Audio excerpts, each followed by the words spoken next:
tuhibuna itu. Yang kedua, membangun loyalitas itu menghilangkan humanisme. Sehingga kalau kita loyal kepada Allah, itu tidak perlu bicara soal persepsi manusia.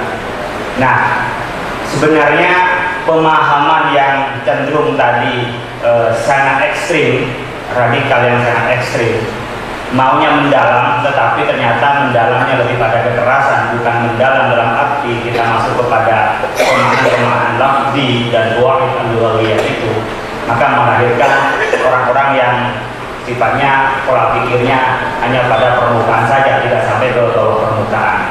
Nah, hal ini bisa dikupas oleh Kiai Hasyim Muzadi, di mana kalau bicara moderat itu identik dengan NU, dan setidaknya kan semalam dalam pembukaannya mengapa NU itu adalah memilih ini dan menjadi pejuang di tengah. Dan biasanya ketika dalam keadaan kebakaran seperti ini, barulah kembali pada NU sebagai tokoh-tokoh yang persatu umat. Kembali kepada NU, ini perlu peran NU. Ini biasanya memang kondisi-kondisi emergensi begini menjadi perannya NU yang mempunyai konsep Islam moderat itu. Kepada beliau kami persilakan.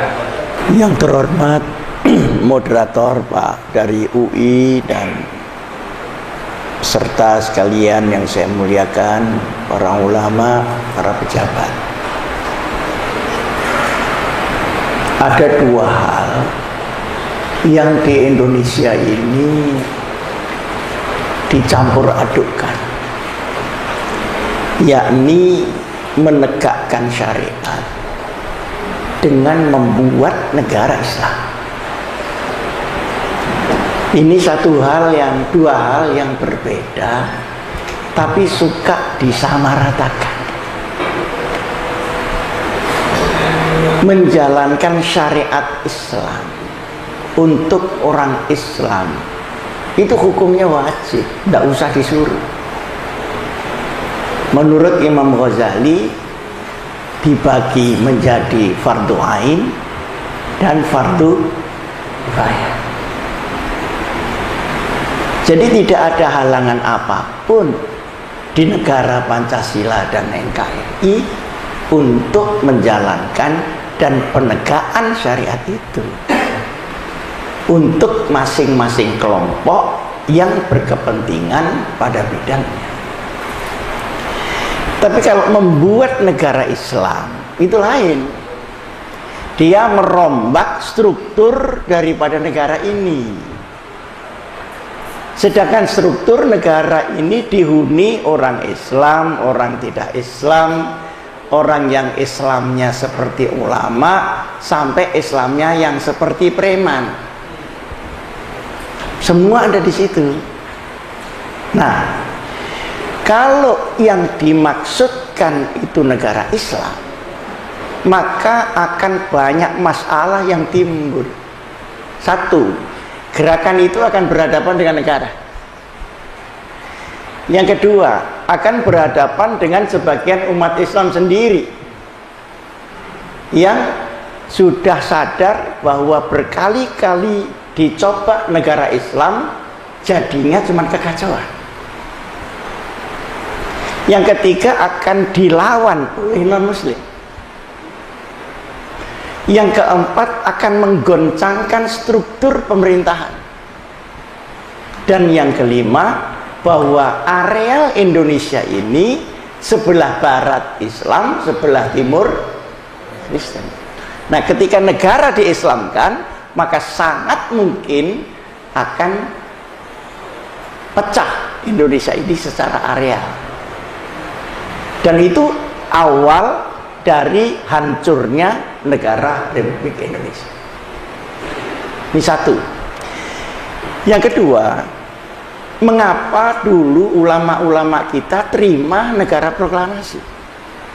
Ada Kiai Hasyim Asy'ari, ada Kiai Dahlan, ada Wahid Hasyim, ada Cokro Aminoto, ada Agus Salim, dan tokoh-tokoh Islam kelas berat.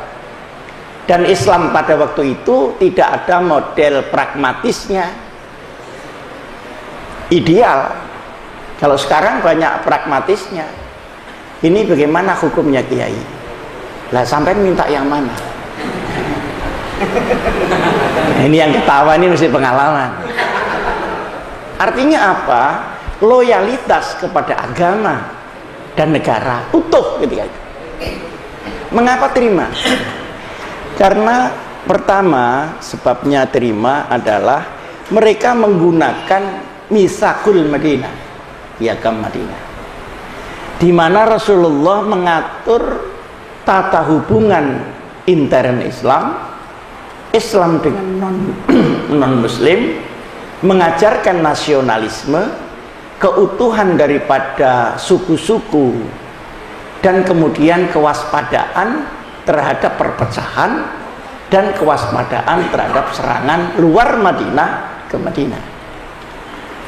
Dan itu oleh Rasulullah secara autentik berada pada Mitsaqul Madinah. Dari 47 pasal, di sini ada tulisannya Dr. Khalil Nafis, ini moderator kita nih. Di sini ada Mitsaqul Madinah, teks dalam bahasa Arabnya dan terjemahannya bahasa Indonesia. Jadi di dalam 47 pasal itu, poin pertama ukhuwah Islamiyah, yang kedua ukhuwah bainal firqah, yang ketiga ukhuwah bainal adyan, yang keempat ukhuwah sya'biyah, yang kelima al-muraqabah, kewaspadaan terhadap perpecahan intern, dan ukhuwah sya'biyah, nasionalisme, di mana kalau Madinah diserang oleh orang luar maka seluruh agama harus tampil bersama-sama. Ini yang menjadi pegangan syar'i dari para founding fathers kita yang Islam. Yang kedua, yang akan didirikan di Indonesia ini negara Republik Indonesia, bukan hanya negara Jakarta, negara Pasundan, negara Aceh. Nah, kalau yang dibuat negara Republik Indonesia, maka harus ada ruang untuk lintas agama dan ada ruang untuk masing-masing agama. Kalau tidak begitu pasti pecah, seperti pecahnya Pakistan dengan India. Kemudian di Pakistan sendiri karena Taifiyah, dia pecah dengan Bangladesh. Di Pakistan sendiri yang berdasarkan Quran hadis tidak habis-habisnya dari hari ke hari saling bunuh antara Syiah dan Sunni. Jadi teks negara Islam itu belum dengan sendirinya membuat beres syariat dan nilai Islam, sekalipun itu diperlukan. Nah, masalah yang ketiga adalah untuk masalah-masalah konuniyah Islamiyah yang akan masuk di negara itu dibahasakan dengan bahasa nasional, tetapi yang ingin lafzon wa ma'nan ditempatkan di civil society, jamaah jamaiyah, ada NU, ada Muhammadiyah dan sebagainya. Kalau di situ mau bahsul masail sampai apapun kan boleh. Tapi yang bahsul masail kan tidak MPR. Karena MPR sendiri masail. Ini ketawanya kok terlambat, kenapa? Kurang. Nah, artinya apa? Artinya lalu bagaimana kebutuhan kita seperti yang dituntut oleh teman-teman itu yang lafzon wa syar'an itu harus Islam, tidak hanya maqasidut tasyri', tidak hanya hikmatut tasyri', tetapi juga lafzut tasyri', dibuatlah civil society jamiah itu. Maka NU boleh berfatwa, Muhammadiyah boleh berfatwa dan sebagainya. Tapi orang Kristen tidak harus mengikuti itu. Dia harus ada ruang tersendiri untuk beribadah sesuai dengan Mitsaqul Madinah. Muhammadiyah sama NU sekarang bedanya tuh tinggal rokok tok. yang kunut, nah itu sudah tidak dibicarakan karena sudah nggak sembahyang subuh. udah kelewat. Yang 8 rakaat 20 itu gentenan aja sudah, rokok dong. Nah ternyata ada ketua Muhammadiyah yang rokokan terus, namanya Pak Malik Fajar. Ketemu saya rokokan, loh Muhammadiyah kok rokokan, loh sementara rokokan saya jadi NU. Nanti Muhammadiyah lagi. Artinya apa? Artinya seluruh organisasi Islam yang ikut mendirikan republik pasti tahu kenapa membela NKRI dan Pancasila. Tapi yang datang belakangan Sayun Ja'a yang tidak mengerti dulu-dulunya, lalu dari luar negeri dibawa ke sini, bukan universalisme Islam tapi transnasional Islam. Nah, pertanyaan selanjutnya, haruskah negara menjadi negara Islam? Tadi kan Baitul Muslimin atau Darul Muslimin atau Darul Islam. Nah, haruskah negara Islam? Saya kira ini ijtihadi, bukan syar'i. Kenapa? Di negara yang monoagama seperti Saudi Arabia, silakan. Karena tidak problem, semuanya siap untuk itu. Tapi Indonesia yang multi agama mana mungkin?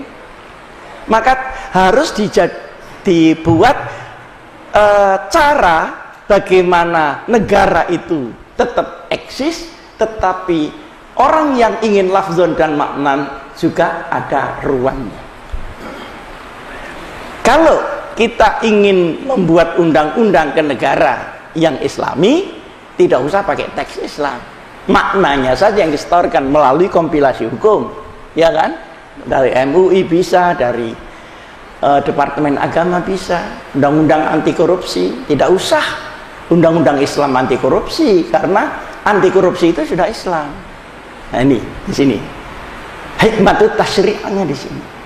Sekalipun yang korupsi itu orang Islam semua. Innalillahi wa inna ilaihi. Tapi tatanan ini udah bener. Nah, begitu tatanan ini dibalik, pasti terjadi kekacauan di Indonesia. Ini pikiran-pikiran mengapa dulu ditetapkan NKRI dan didukung oleh ulama-ulama ternama dan bersih, ulama bersih, ulama tulus. Yang kedua, kenapa banyak yang ngotot negara Islam? Ini kita juga harus tahu mengapanya. Pertama, dia tidak tahu bagaimana Indonesia dulu didirikan. Pertama. Yang kedua, dia mengadopsi sistem politik yang berkarakter agama di luar negeri yang dibawa ke sini, padahal di luar negeri Islamnya mono Islam, di sini multi agama. Ini tidak dibedakan. Nah, saya tidak tahu kenapa orang Indonesia itu kalau sudah keluar negeri, pulang itu kok jadi orang luar negeri. Kalau ke Amerika gitu, setahun aja pulang, itu lebih koboi dari George Bush. Baru ke Saudi 2 bulan saja, itu tutupannya mata hitam-hitam itu medeni, Pak. Ini kenapa? Sementara negara-negara yang lain seperti Korea, seperti Cina, puluhan ribu ke Amerika, pulang tetap Cina aja. Sifat inlander kita ini membuat transnasional bebas di sini.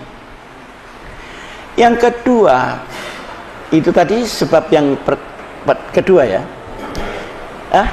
Ketiga. Sekarang ketiga. Pada saat mulai tahun 99 sampai sekarang, Indonesia ini terbuka, apa saja boleh.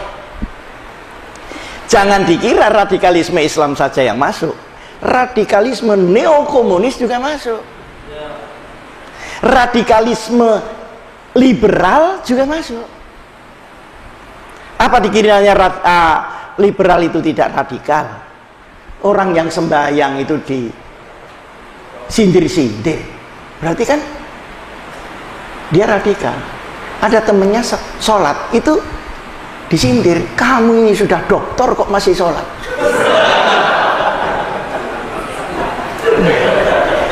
Dan ada radikalisme ekonomi yang terjadi, pemiskinan tadi oleh yang Pak Dokter tadi memberikan bahwa ini embrio dari radikalisme tertentu. Tapi radikalisme karena ekonomi dan politik itu temporer, tapi radikalisme yang berkarakter agama dia permanen. Yang keempat, ada perubahan internasional. Ketepatan tahun-tahun itu, tahun 2000-an, perang Amerika melawan Al-Qaeda yang ngobrak-abrik orang Timur Tengah, sebagian besar masuk di sini.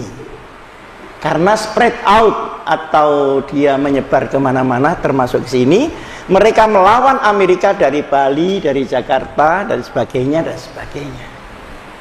Karena mau ke Jakarta sendiri nggak bisa naik perahunya. Jadi sak nemunya aja. Akhirnya yang menjadi korban orang Indonesia, padahal dia antinya anti Amerika. Bersamaan dengan itu, maka orang-orang garis keras yang dulu zaman Pak Harto ke Malaysia, karena di sini undang-undangnya ketat, kembali ke Indonesia secara berjamaah. Inilah maka timbullah ini itu.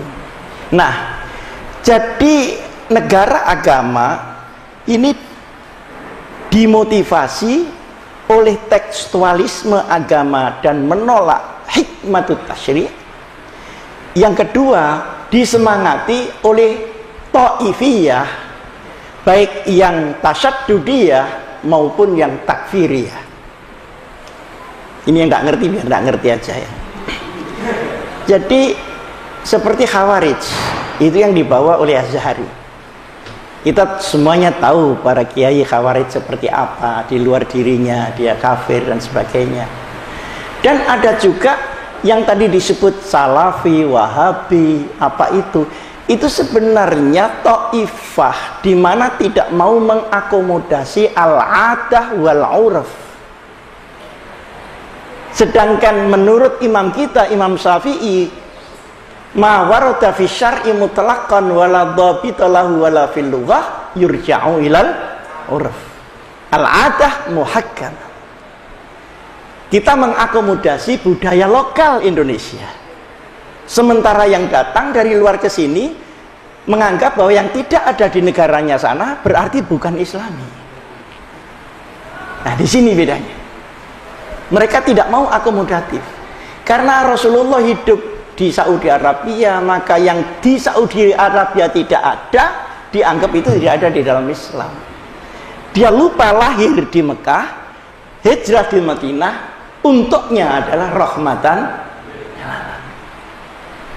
Nah, apa purifikasi yang sempit ini mengakibatkan dia tidak mau mengakomodasi keadaan-keadaan di Indonesia, maka sedikit-sedikit kafir, sedikit-sedikit musyrik dan sebagainya. Sementara orang-orang Syafi'iyun yang di sini seperti kita, kalau ada orang kafir tidak dikafir-kafirkan, tapi kita berpikir bagaimana orang kafir bisa menjadi Islam. Jadi ada tawazun bainal fiqh wa da'wah wal irsyad. Sementara mereka hanya menggunakan tauhid dan fikih, tidak ada dakwah, tidak ada irsyad. Sehingga pemikirannya itu diametral, saya dan Anda. Sedangkan kita, orang-orang Sunni ini masuk di Indonesia mengislamkan orang Hindu dan Buddha karena akomodasi dakwah dan irsyad. Sementara mereka membuat demarkasi itu akhirnya bukan hanya rahmatan lil alamin, tetapi justru fitnatan lil muslimin. Jadi marah-marahnya itu kepada yang sesama Islam aja. Nah, ini adalah gerakan-gerakan ta'ifiyah. Ada lagi gerakan-gerakan yang sia-sia. Memang dia itu bersifat politis. Nah, politis itu ada dua macam. Ada politis dari dia sendiri, ada dibuat orang di luar Islam supaya tidak pernah ada tenangnya umat Muhammad Rasulullah sallallahu alaihi wasallam. Bapak-bapak harus tahu Al-Qaeda itu bikinan Amerika. Bapak-bapak harus tahu bahwa yang membenturkan sunnah dan Syi'i di Pakistan itu adalah Salafi dan Wahabi, karena dua-duanya dianggap musyrik. Sehingga teks Islam di dalam sebuah negara itu belum dengan sendirinya memberesi syariat Nabi besar Muhammad sallallahu alaihi wasallam. Nah, lalu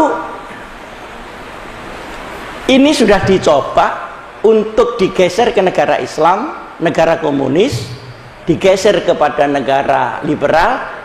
Alhamdulillah semuanya gagal. Tahun 48 mau dibawa ke komunis, gagal. Tahun 49 dibawa ke Kartosuwiryo, gagal. 49 juga Pak Hatta membuat maklumat untuk liberalisasi Indonesia, juga gagal. Tahun 55 di mana konstituante tidak memenuhi korum untuk itu yang diinginkan oleh negara Islam.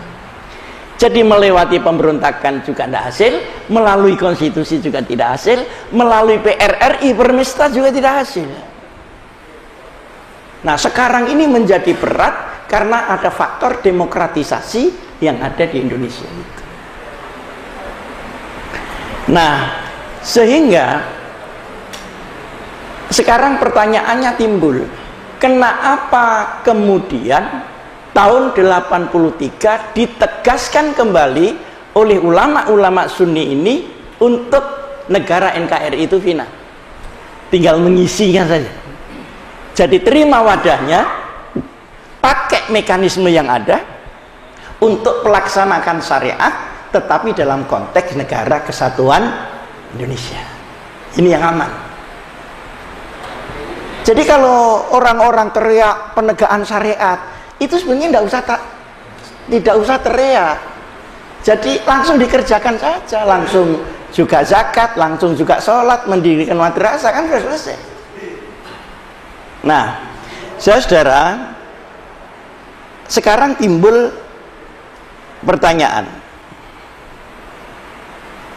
kenapa disebut Pancasila itu sakti? Sebetulnya nggak sakti, karena dia bukan keris. Karena apa? Karena tarik-menarik kekuatan ini tidak pernah ada yang menang. Sehingga rumusan-rumusan yang longgar itulah yang bisa menjadi payung semua, itu yang bisa dipakai. Karena semuanya bisa aman. Nah, kemudian kenapa sekarang ini marak lagi? Sudah saya jawab. Ada satu faktor yang membuat orang tidak percaya pada Pancasila, karena sila pada Pancasila itu tidak ada wujudnya di sini. Ketuhanan yang Maha Esa berganti keuangan yang Maha Kuasa. Kemanusiaan yang adil dan beradab, orang menjadi kejam dan sadis. Persatuan Indonesia, kita bertengkar di mana-mana. Kerakyatan tidak ada, yang di sini ada adalah elitisme dan istilah saya industri demokrasi. Jadi demokrasi menjadi industri. Pemimpin membayar, insya Allah kita yang di sini setiap pilkada 20 ribuan antara kita. Keadilan sosial mana? Keadilan hukum, keadilan ekonomi, keadilan hak asasi, bentur semua. Sekarang kehormatan kita yang dihancurkan di luar negeri dengan dipancung dan sebagainya dan sebagainya. Nah, dalam kondisi seperti ini sangat mungkin dipakai agitasi. Nah, betul kan? Coba pakai syariat Islam kan selesai. Iya betul, tapi caranya bagaimana? Saya pernah ketemu sama teman-teman Hizbut Tahrir. Yang Anda maksud dengan khilafah itu seperti apa? Karena khilafah di dalam hadis-hadis itu belum menyistem. Dia baru ma khalfa Rasulillah sallallahu alaihi wasallam, dan habis fi salasina sana. Jadi bukan membentuk sistem. Nah, oleh karenanya kesimpulannya adalah bahwa kita memilih negara bangsa seperti Indonesia ini atau memilih negara agama itu masalah ijtihadi, bukan masalah syar'i atau hidayati. Kenapa? Karena Mitsaqul Madinah tidak menyebutkan bentuk negara, tapi menyebutkan nilai-nilai yang harus ada pada setiap bentuk negara di dunia ini. Jadi substansial, karena Rasulullah